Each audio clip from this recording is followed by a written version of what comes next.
देखो बच्चों, प्रॉब्लम में स्टार्ट करते हैं एनसीईआरटी बुक का 11.2 एक्सरसाइज का क्वेश्चन नंबर 6। और 6 की स्टेटमेंट है, एक ट्राइंगल है ए बी सी, बी पर 90 डिग्री का एंगल रखती है और ए बी साइड है 6 सेंटीमीटर, बी सी साइड है 8 सेंटीमीटर एंड एंगल बी है 90 डिग्री और बी डी परपेंडिकुलर है ए सी के ऊपर।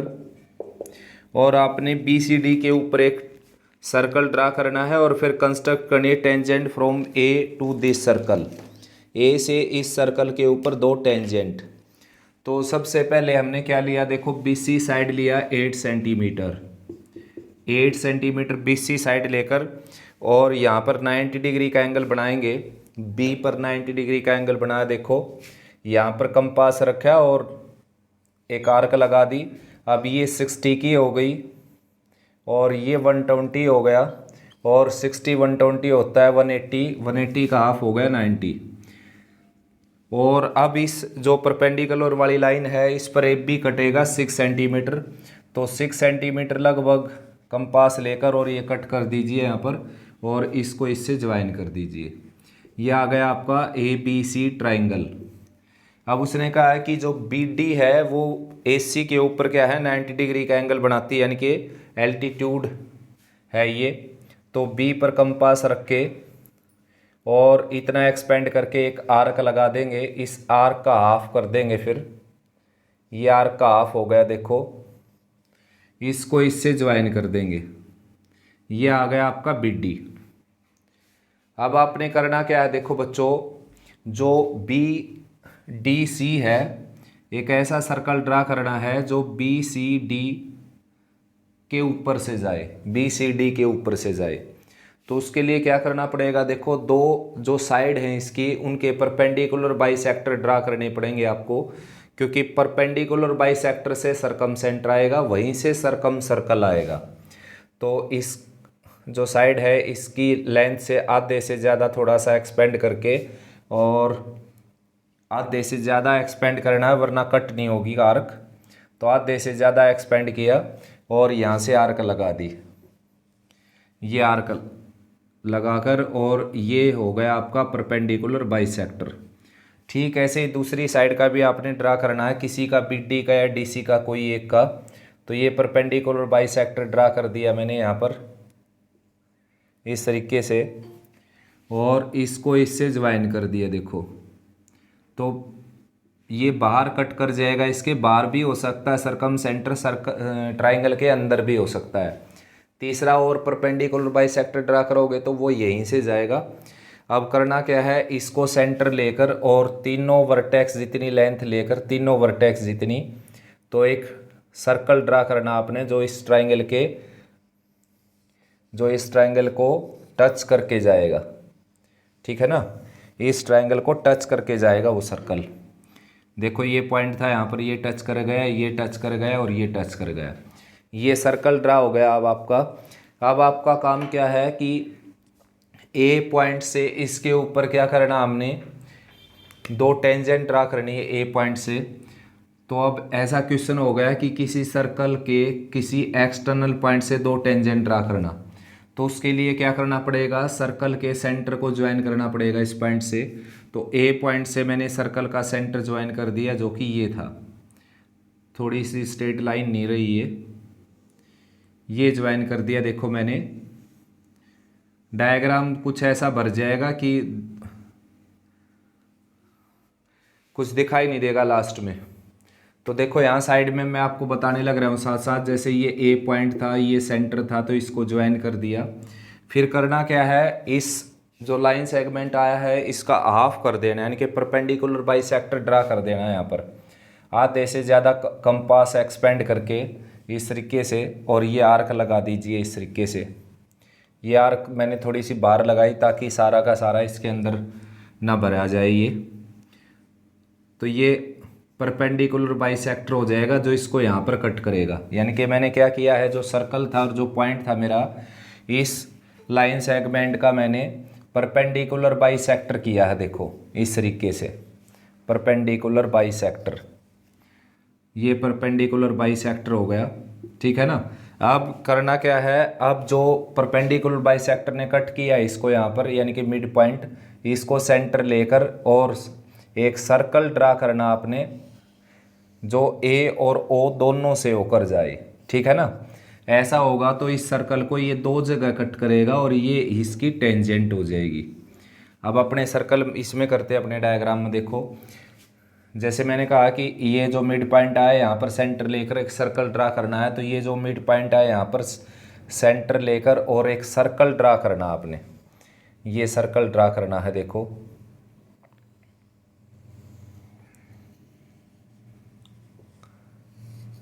ये सर्कल ड्रा करना है जो सेंटर से और इससे जाए। अब ये जो सर्कल है, ये अपने जो सर्कल था अपना सर्कल, उस सर्कल को दो पॉइंट पर इसने कट किया। ये दो पॉइंट मैंने लगा दिए यहाँ पर, ए डैश, इसको मैं लगा देता हूँ ई और एफ। तो आपने क्या करना है, सिंपली ई और एफ को ज्वाइन कर देना है। अब तो ई और एफ को ज्वाइन करेंगे तो इसकी दो टेंजेंट ड्रा हो जाएंगी। देखो ये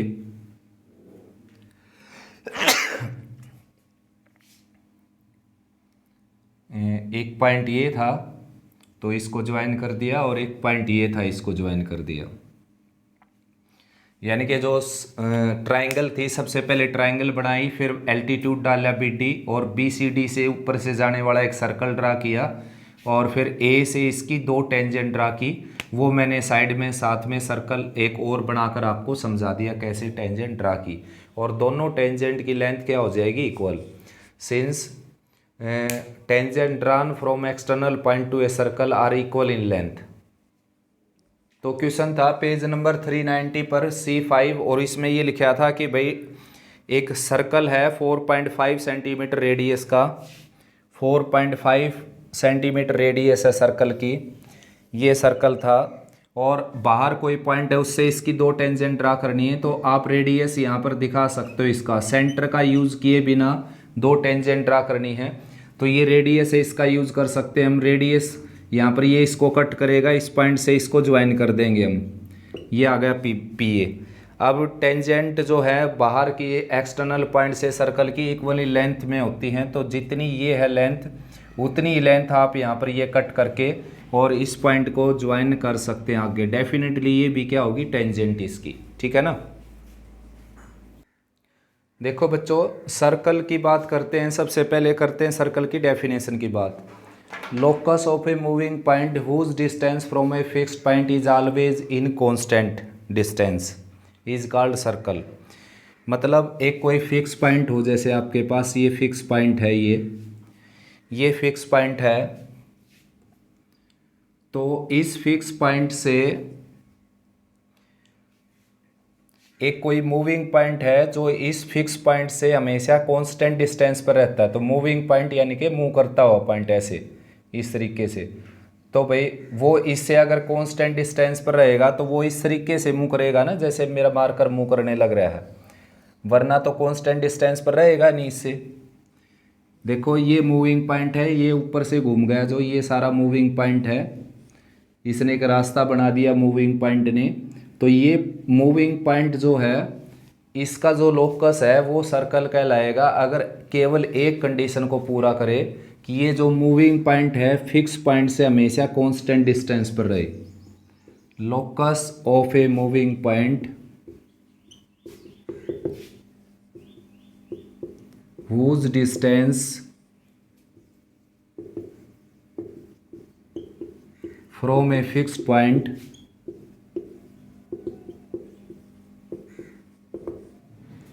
is always constant।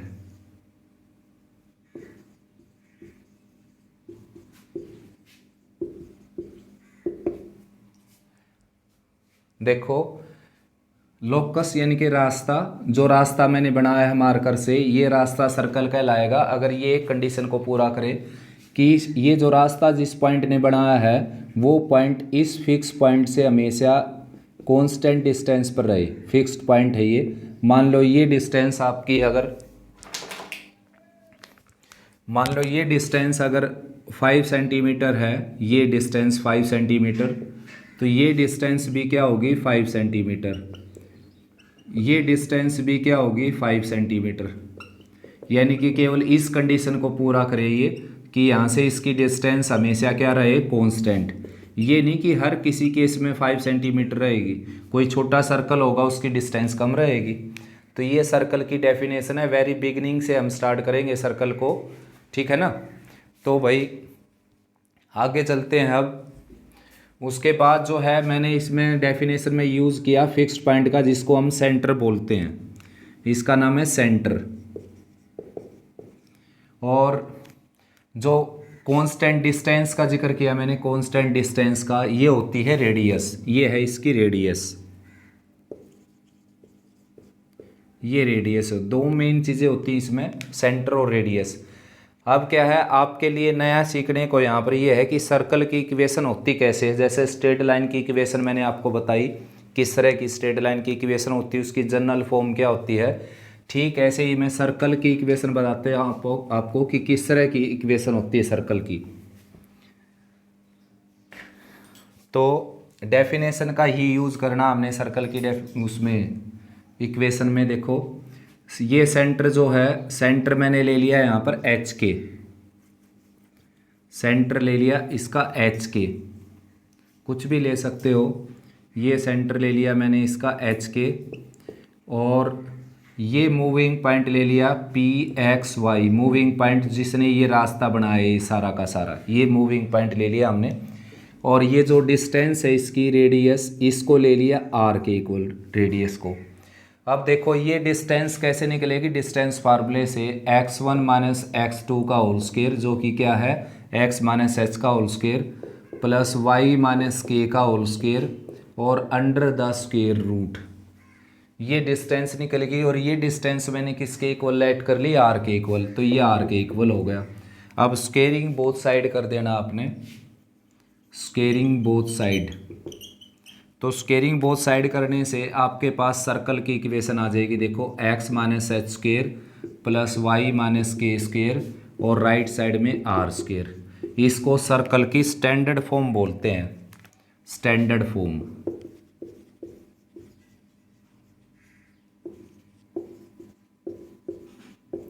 जैसे जनरल इक्वेशन होती है आपके पास स्ट्रेट लाइन की, तो यहाँ पर जो सर्कल की इक्वेशन होती है वो 2-3 फॉर्म में होती है। ये जो आपके सामने है ये स्टैंडर्ड फॉर्म, एक डायमेट्रिक फॉर्म होती है, एक पैरामीट्रिक फॉर्म होती है और एक जनरल फॉर्म होती है। तो मैं चारों बता देता हूँ आपको। तो सबसे पहले स्टैंडर्ड फॉर्म को नोट करो, ये स्टैंडर्ड फॉर्म होती है सर्कल की। अब ये स्टैंडर्ड फॉर्म किस तरीके से काम आएगी आपको देखो। मान लो किसी सर्कल की इक्वेशन पूछ ली जाए आपसे, उसका सेंटर दे दिया जाए 3-4 और रेडियस दे दिया जाए 5 सेंटीमीटर जैसे, तो इस पॉइंट को आपने पी एक्स वाई लेट कर लेना है और यहाँ पर एच की जगह रख देना है 3। तो x माइनस 3 का whole square plus y minus 4 का होल स्क्वायर और राइट साइड में 5 का स्क्वायर, यानी कि रेडियस का स्क्वायर। इस फार्मूले में एच के की जगह रख देना 3-4 और रेडियस आर की जगह रख देना 5। स्क्वेयरिंग करना पड़ेगा इसका, एक्स स्क्वायर डायरेक्ट कर देता हूँ, y square minus 6x minus 8y plus 9 plus 16 और माइनस 25। ये जीरो ही हो गया, कोई कंपलसरी नहीं होता कि हर किसी केस में यहाँ पर जीरो हो जाएगा। तो इसमें तो ये जीरो हो गया। देखो ये सर्कल की इक्वेशन आ गई, ये आपके सामने। ये सर्कल की जनरल फॉर्म जैसे आ गई, जनरल फॉर्म ऐसे ही बनेगी जब इसका हम स्क्वायर एक्सपेंड करेंगे। तो कई बार ऐसा आ जाता है कि सेंटर और रेडियस देकर सर्कल की इक्वेशन पूछ ली जाए आपसे। कई बार ऐसा भी आ सकता है कि सर्कल की इक्वेशन दे दी, ये सर्कल की इक्वेशन है और उसका सेंटर पूछ लिया आपसे। तो ये सर्कल की इक्वेशन है तो उसका सेंटर हो गया 3-4 और रेडियस यहाँ पर मिलेगी 5। इसका रूट ले लेना, मान लो यहाँ पर 26 है तो रेडियस कितना आ जाएगा 26 का स्क्वायर रूट, ठीक है ना। तो ये स्टैंडर्ड फॉर्म इस तरीके से काम करेगी। उसके बाद है जनरल फॉर्म। जब इस स्टैंडर्ड फॉर्म को एक्सपेंड कर देंगे हम तो वही क्या कहलाएगी जनरल फॉर्म, यानी कि इसका स्क्वायर एक्सपेंड कर देंगे। देखो X square plus H square और plus minus 2hx plus Y square plus K square minus 2ky और आर स्क्वायर को लेफ्ट में लेकर आएंगे, माइनस का आर स्क्वायर हो जाएगा। अब सर्कल की इक्वेशन हो गई आपकी x square plus y square minus 2hx minus 2ky और h square plus k square और माइनस आर स्क्र। ये सारा कांस्टेंट है भाई, ये सारा है constant. H square plus k square और माइनस आर स्क्र, ये है सारा कांस्टेंट। क्योंकि ये सेंटर तो कांस्टेंट मिलेगा ना, जैसे 3 4 मिल गया तो 3 4 मिल गया, यहाँ पर ये 3 का स्क्वायर हो गया, ये 4 का स्क्वायर हो गया, मान लो ये 6 मिल गया, ये 6 का स्क्वायर हो गया। अब जनरल फॉर्म बनानी है इसकी हमने, यानी कि सिंपलेस्ट फॉर्म बनानी। जैसे स्ट्रेट लाइन की होती है A X plus B Y, straight line की होती है A X plus B Y plus C equal to 0। तो आप देखेंगे कि क्या सारी स्ट्रेट लाइन इसी टाइप की होती हैं?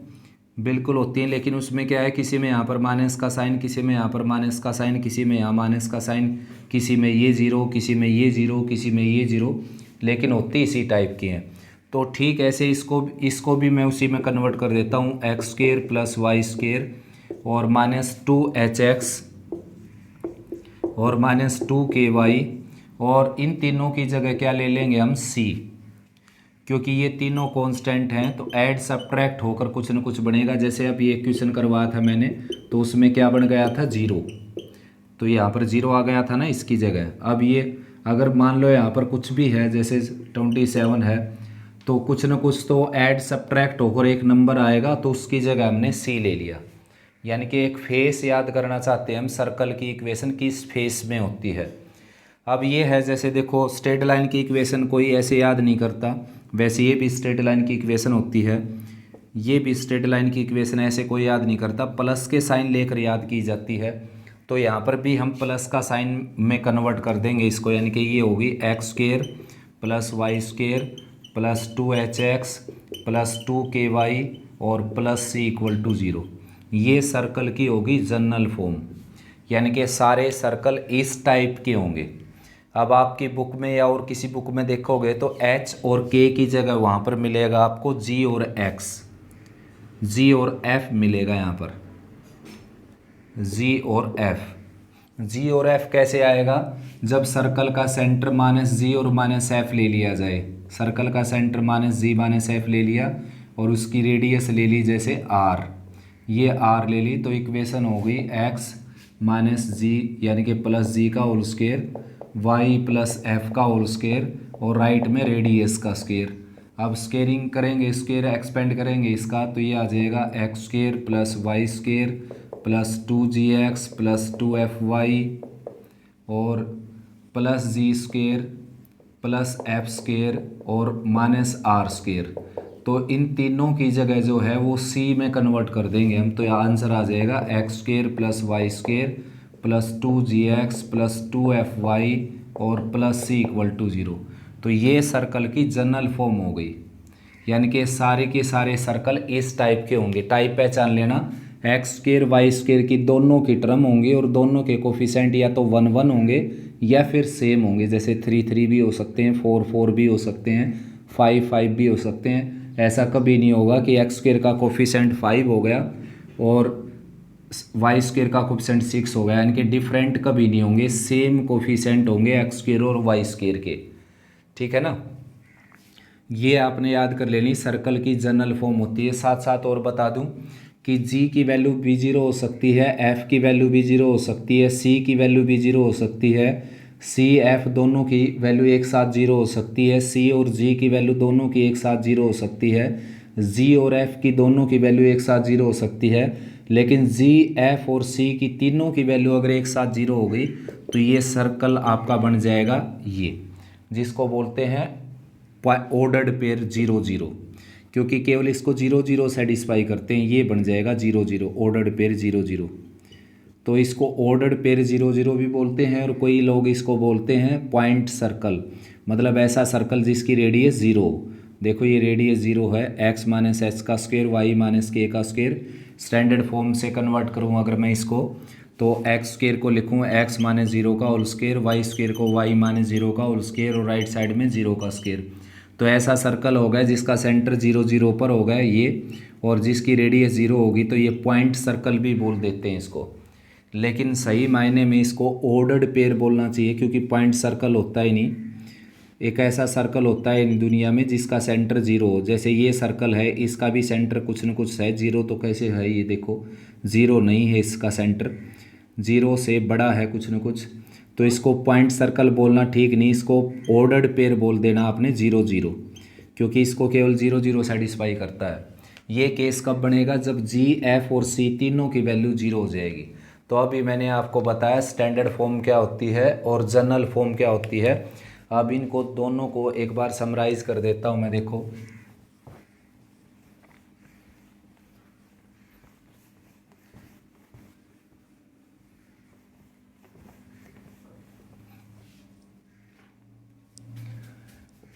X minus H square, Y minus के स्क्वेयर और राइट साइड में आर स्क्वेयर, ये होगी स्टैंडर्ड फॉर्म। और x square plus y square plus 2gx plus 2fy और प्लस c इक्वल टू 0, ये होगी जनरल फॉर्म।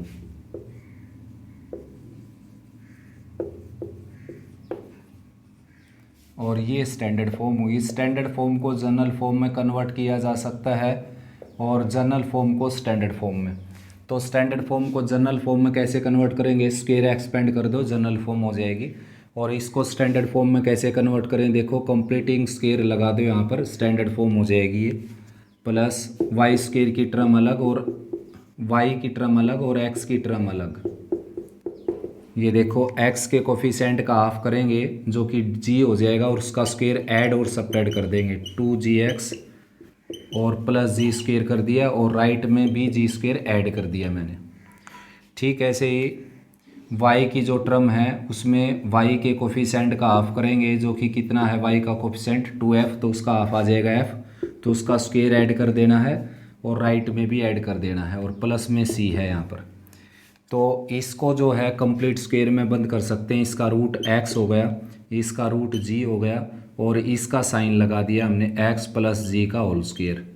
ठीक ऐसे इसको भी कन्वर्ट कर देंगे, ये आ जाएगा वाई स्क्वायर का रूट आ जाएगा y और एफ स्क्वायर का रूट आ जाएगा f, और इसका साइन लगा देंगे बीच में, इसका स्क्वायर हो गया।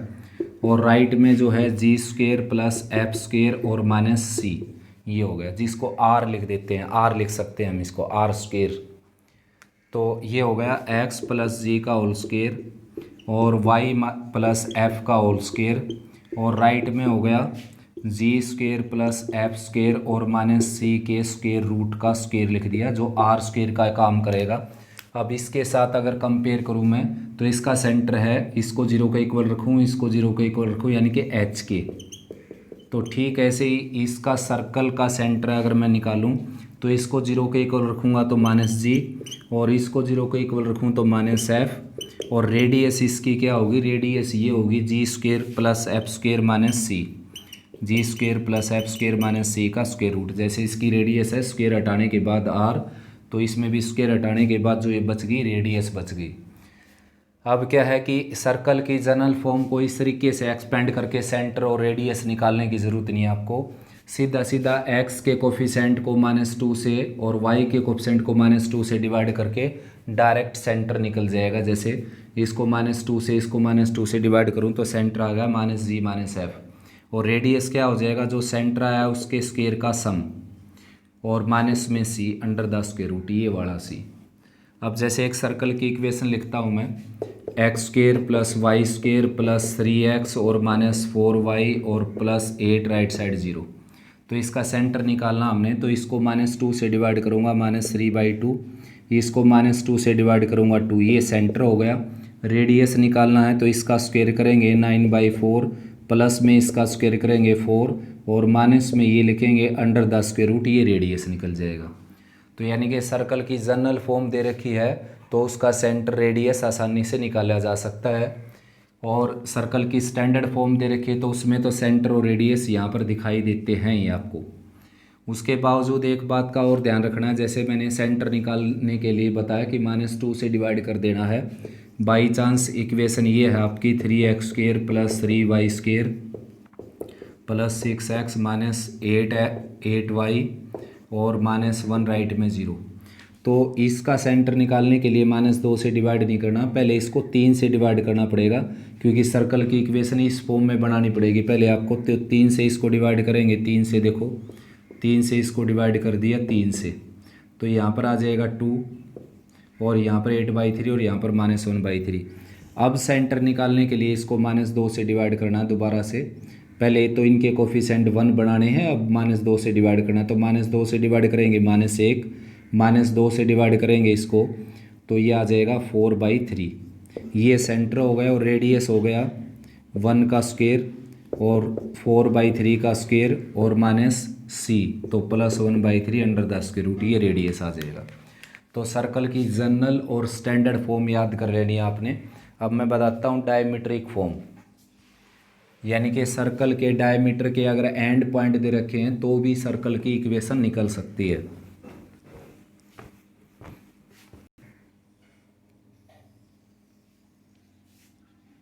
सर्कल है और उसके डायमीटर के एंड पॉइंट हैं आपके पास, डायमीटर के एंड पॉइंट ये है जैसे x1 y1 और ये है x2 y2। तो इस सर्कल की इक्वेशन निकल जाएगी इस तरीके से, देखो x - x1 x - x2 plus y - y1 और y - y2 और राइट साइड 0, ये सर्कल की इक्वेशन निकल जाएगी। डेरिवेशन अगर चाहते हो इसका तो बड़ा आसान है, बता ही देता हूँ, 1 मिनट लगेगी। देखो सर्कल के ऊपर कोई मूविंग पॉइंट ले लेना, pxy, ये ज्वाइन कर देना, ये ज्वाइन कर देना। अब यहाँ पर आप जानते हो 90 डिग्री का एंगल है क्योंकि सेमी सर्कल है ये। तो स्लोप का फंडा मैंने बताया था आपको कि दो लाइन अगर 90 डिग्री पर मिलती हैं तो उनके स्लोप यानी कि एक दूसरे पर परपेंडिकुलर हैं तो दोनों के स्लोप की मल्टीप्लाई -1 के इक्वल होती है। तो इसका स्लोप निकालेंगे तो y - y1 divided by x - x1, ये इसका स्लोप आ गया। इसका स्लोप निकालेंगे तो y - y2 और डिवाइडेड बाई x - x2 और राइट में -1 क्रॉस मल्टीप्लाई करेंगे तो ये आंसर मिल जाएगा आपको। यानी कि सर्कल की डायमीट्रिक फॉर्म हो गई है। यानी कि सर्कल के डायमीटर के अगर एंड पॉइंट हो आपके पास तो सर्कल की इक्वेशन निकाल सकते हो डायमीट्रिक फॉर्म से। और वैसे डायमीट्रिक फॉर्म से ना निकालना चाहो तो स्टैंडर्ड फॉर्म से भी निकल जाएगी। स्टैंडर्ड फॉर्म में किन चीज़ों की ज़रूरत होती है, उस सेंटर और रेडियस की। तो सेंटर और रेडियस हो तो सर्कल की इक्वेशन स्टैंडर्ड फॉर्म से निकल जाती है, जो सबसे पहली स्टेज है इसकी स्टैंडर्ड फॉर्म। यहाँ पर एच के की जगह क्या है, सेंटर, और आर की जगह क्या है, रेडियस। अगर आपके पास सेंटर और रेडियस है सर्कल का तो आराम से सर्कल की इक्वेशन निकल जाएगी।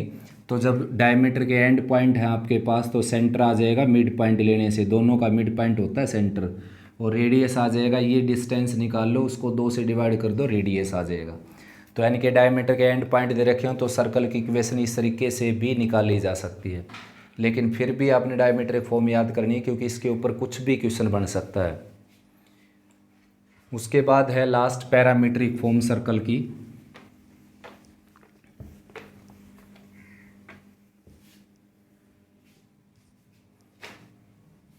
एक ऐसा सर्कल जिसका सेंटर कहाँ पर हो, ओरिजिन पर हो सेंटर,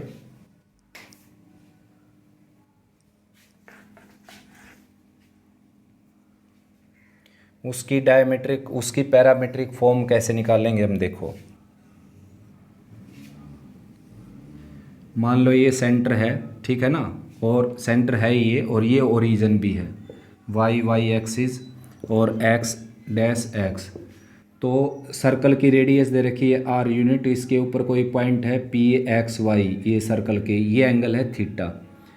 तो ये लेंथ जो है, अब यहाँ पर ये परपेंडिकुलर डाल देंगे हम, ये वाला परपेंडिकुलर डाल दिया तो ये लेंथ क्या है, r है। a भी ले सकते हो इस लेंथ को, r भी ले सकते हो।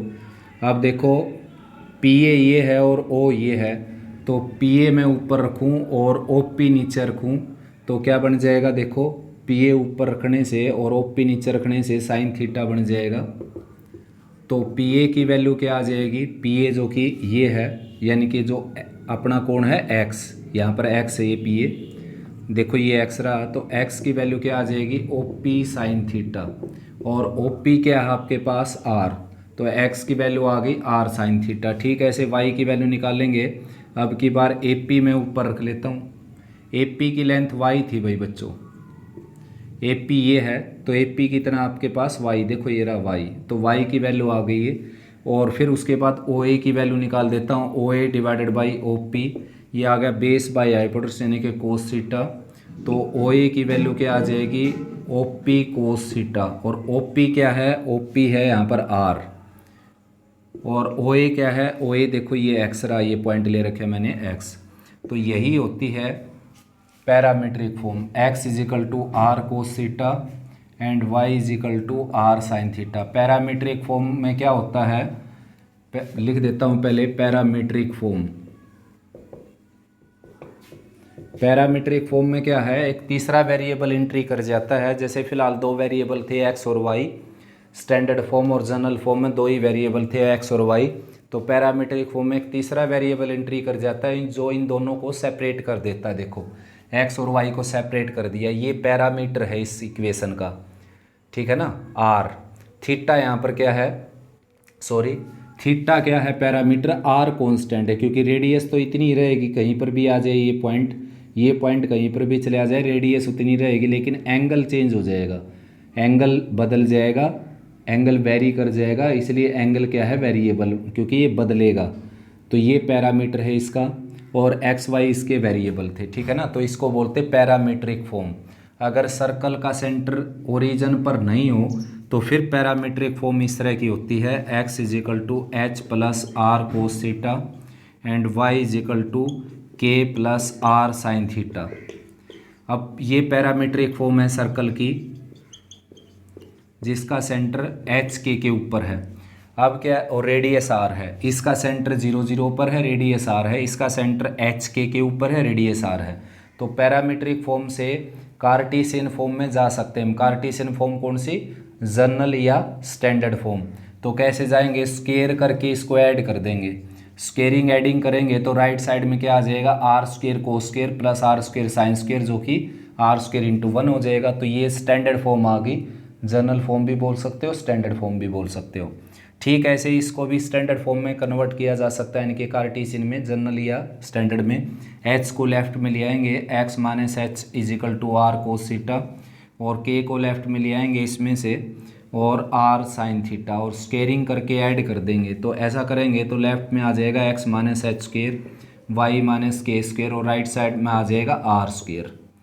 तो ये जो मैंने अभी किया है पैरामीट्रिक से कार्टेशियन में चेंज करने वाला, ये क्वेश्चन ट्रिग्नोमेट्री में भी आता है। ट्रिग्नोमेट्री में इसकी स्टेटमेंट होती है एलिमिनेट थीटा, थीटा को एलिमिनेट कीजिए। तो देखो ये थीटा को एलिमिनेट कर दिया मैंने, एलिमिनेट थीटा, तो थीटा को एलिमिनेट कर दिया मैंने। तो ये होती है पैरामीट्रिक फॉर्म। तो 4 ही फॉर्म होती है सर्कल की। सबसे पहले स्टैंडर्ड फॉर्म बताई, फिर जनरल फॉर्म बताई, और फिर बताई डायमीट्रिक फॉर्म, और लास्ट में है पैरामीट्रिक फॉर्म। तो सर्कल की इक्वेशन अगर कहीं आपको निकालनी पड़ जाए या उससे रिलेटेड कोई क्वेश्चन आ जाए तो अब आप आराम से सोल्व कर सकते हो। और अब मैं सर्कल की कुछ प्रॉपर्टीज़ बता देता हूँ आपको। तो बच्चों इस वीडियो में इतना ही, काफ़ी लेंथी वीडियो हो जाएगी, वरना नेक्स्ट वीडियो में मैं आपको सर्कल की और बहुत सारी प्रॉपर्टीज़ बताऊँगा जो कल मिलेगी आपको वीडियो, ठीक है ना। उसमें बची हुई सारी सर्कल की प्रॉपर्टीज़ मिलेंगी आपको।